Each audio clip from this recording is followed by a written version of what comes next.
बिस्मिल्लाहिर्रहमानिर्रहीम अस्सलामुअलैकुम। आज की हमारी वीडियो Q&A वीडियो है, यानी इस वीडियो में हम ऐसे कुछ सवालात लेंगे जो सोशल मीडिया पर पूछे जाते हैं और इनके जवाबात देने की कोशिश करेंगे। तो जो पहला सवाल है उसमें पूछा गया है कि मैं 12 साल से मुश्तज़नी कर रहा हूँ। अब मैं सरत इंज़ाल का मरीज़ हूँ और शादी के काबिल नहीं हूँ। बराए मेहरबानी इलाज या हकीम का नाम बताएं, शुक्रिया। सबसे पहले 12 साल मुश्तज़नी करने से या 20 साल करने से या जितने भी साल करने से ऐसा नहीं होता कि इंसान शादी के काबिल नहीं रहता। पहली बात तो ये है। दूसरी चीज़, आपने अपनी यहाँ पर प्रॉब्लम खुल कर नहीं बताई कि आपको ऐसा क्यों लग रहा है कि आप शादी के काबिल नहीं हैं। आई थिंक आपकी प्रॉब्लम ये है कि आपकी जो टाइमिंग है वो आपको लग रहा है कि वो ठीक नहीं है, तो इस वजह से आपको ये लग रहा है कि आप शादी के काबिल नहीं हैं। तो सबसे पहले तो देखें कि क्या आपकी ये जो प्रॉब्लम है टाइमिंग ना होने की, क्या ये वाकई जेन्युइन प्रॉब्लम है या नहीं है।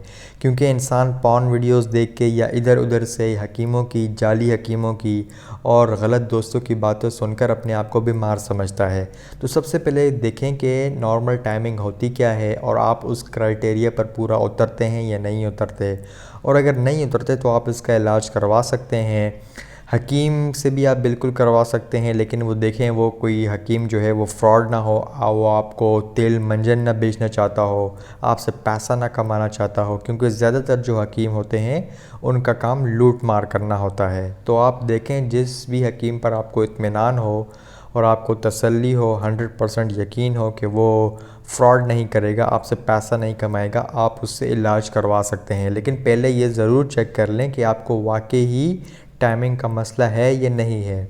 12 साल मुश्तज़नी करने से या 24 साल करने से टाइमिंग की प्रॉब्लम नहीं देखने को मिलती। हमारा जो दूसरा सवाल है उसमें पूछा गया है कि मेरे नफ्स पर बहुत ज़्यादा ख़ारिश होती है और नीचे वाले हिस्से पर भी, प्लीज़ इसका कोई इलाज। तो नफ्स पर ख़ारिश इसलिए बहुत ज़्यादा होती है क्योंकि उस हिस्से को क्लीन नहीं रखा जाता, हेयर्स ठीक से रिमूव नहीं किए जाते, और जो लोग बहुत ज़्यादा टाइट कपड़े पहनते हैं, अंडरवेयर यूज़ करते हैं, तो उस वजह से भी उस हिस्से में एयर नहीं जा पाती, फ्रेश एयर नहीं जा पाती। तो मॉइस्चर बना रहता है, ख़ास तौर पर गर्मियों में, तो वो पसीने की वजह से मॉइस्चर बना रहता है, एयर जाती नहीं है, तो इस वजह से ख़ारिश वहाँ पर होती है। और इसके अलावा स्किन इन्फेक्शन भी होते हैं, एलर्जी भी होती है, लेकिन इस केस में आपको वहाँ पर रैशेज़ यानी निशानात देखने को मिल जाएंगे। और अगर इन्फेक्शन हुआ है तो आपको क्रीम वगैरह यूज़ करनी पड़ेगी। अदरवाइज़ आप उस एरिया को क्लीन रखें, हेयर्स रिमूव करते रहें हर हफ्ते, वीकली। और इसके अलावा आप ऐसे कपड़े पहने जिसमें फ़्रेश एयर वहाँ पर लग सके और मॉइस्चर ना बने। तो उस एरिया को ड्राई एंड क्लीन रखें तो आपकी ये प्रॉब्लम ख़त्म हो जाएगी। हमारा जो तीसरा सवाल है इसमें पूछा गया है कि 21 ईयर्स मास्टरबेशन की है, एज 33 है, 4 मंथ हो गए हैं शादी को, प्रेगनेंसी नहीं हो रही, प्लीज़ क्या वजह हो सकती है। तो ये कहना चाह रहे हैं कि 21 साल इन्होंने मास्टरबेशन की है, अब इनकी उम्र 33 साल है, 4 मंथ हो गए हैं शादी को, लेकिन प्रेगनेंसी नहीं हो पा रही, तो इसकी वजह क्या हो सकती है। तो अगेन 21 साल मास्टरबेशन करने से या कितने भी साल मास्टरबेशन करने से ऐसा नहीं होता कि इंसान प्रेगनेंसी को ना कर पाए, ऐसा नहीं होता। तो इसकी बहुत सारी वजूहात हो सकती हैं। इसके लिए आपको सीमन एनालिसिस टेस्ट करवाना पड़ेगा। तो उस टेस्ट में मालूम हो जाएगा कि आपकी जो सीमन है उसमें क्या प्रॉब्लम आ रही है, क्या स्पर्म काउंट जो है वो लो आ रहे हैं, क्या स्पर्म की जो शेप है वो ठीक नहीं है। तो अगेन ये जब आप सीमन एनालिसिस टेस्ट करवाएंगे तभी आपको मालूम होगा। वैसे 4 मंथ कोई बहुत ज़्यादा अरसा है भी नहीं, तो आप थोड़ा सा वेट भी कर सकते हैं। लेकिन फिर भी अगर आपको टेंशन है, स्ट्रेस है, तो आप इसके लिए सीमन एनालिसिस टेस्ट करवा लें। उसकी वीडियो आपको हमारे ही चैनल पर मिल जाएगी कि वो टेस्ट क्या होता है और कैसे किया जाता है। तो वो टेस्ट जब आप करवाएंगे तो आपको मालूम हो जाएगा। हमारा जो अगला सवाल है उसमें पूछा गया है कि क्या शादी के बाद पेनिस बड़ा हो जाता है या जितना कुंवारे में होता है उतना ही रहता है। तो मुझे एक बात बताएं, क्या शादी के बाद इंसान की हाइट बढ़ जाती है या इंसान के दीगर बॉडी पार्ट्स जो हैं वो बढ़ जाते हैं? क्या इंसान के टांगें बड़ी हो जाती हैं शादी के बाद? क्या इंसान की उंगलियां बड़ी हो जाती हैं शादी के बाद? तो ऐसा कुछ भी नहीं होता।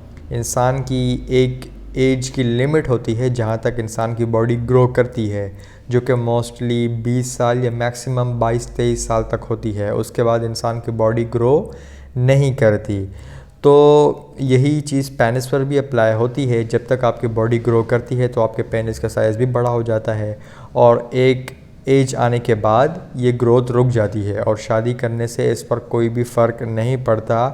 तो ऐसा बिल्कुल भी नहीं होता कि शादी करने के बाद इंसान का पेनिस बढ़ जाता है। और वैसे भी दुनिया ये पेनिस के साइज़ इंक्रीज़ करने से बहुत आगे बढ़ चुकी है। तो प्लीज़ आप इन फजूल हरकतों को छोड़ दें अब। हमारा जो इस वीडियो का आखिरी सवाल है वो ये है कि क्या ज़्यादा मुश्त ज़नी करने से पेशाब ज़्यादा आने लगता है? रहनुमाई फ़रमाएँ।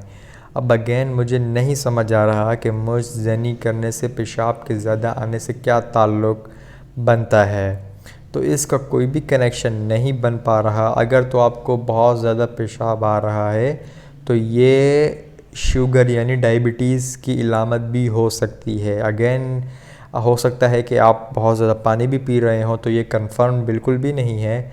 लेकिन मुज़नी से पेशाब का ज़्यादा आना, इनका कोई भी ताल्लुक़ नहीं बनता। तो ये थी आज की हमारी वीडियो जिसमें हमने 5 सवाल लिए थे और उनके जवाबात देने की कोशिश की है। उम्मीद करता हूँ आपको पसंद आई होगी और आपने इस वीडियो से कुछ ना कुछ ज़रूर सीखा होगा।